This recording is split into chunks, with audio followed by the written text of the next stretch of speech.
The air tonight, well, it sits low and quiet. Not extinguished, just settled. This month has shown that the flame doesn't exist in isolation. Each episode pressed into the truth that craft is rarely solo. That rhythm changes when someone else steps near the fire.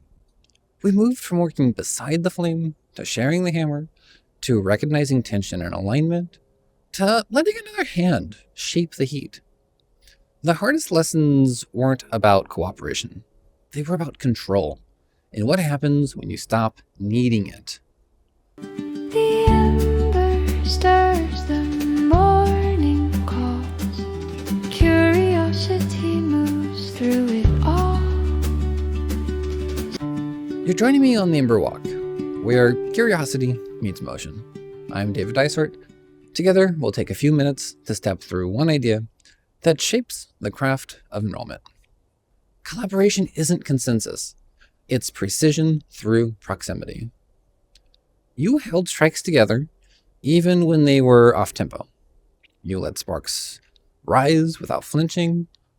You listened, not to agree, but to understand. You stayed in discomfort long enough to see what the pressure was trying to form. And you learned that strength doesn't disappear when handed off. It stabilizes.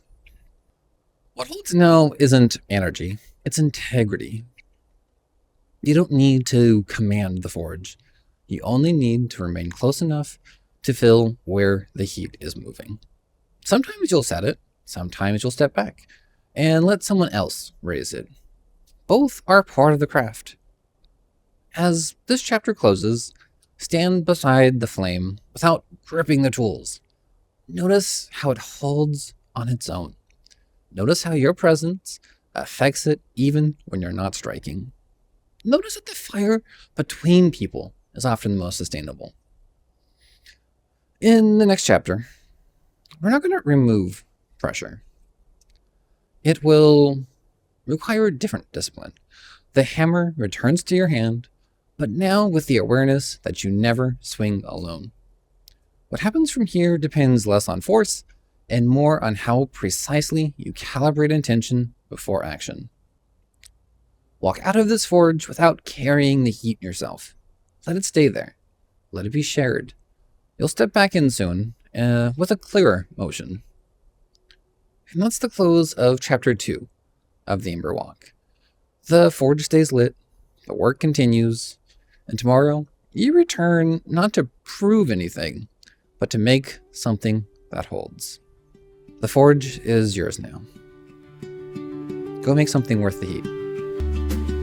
Step by step, the spark will talk. This is the end.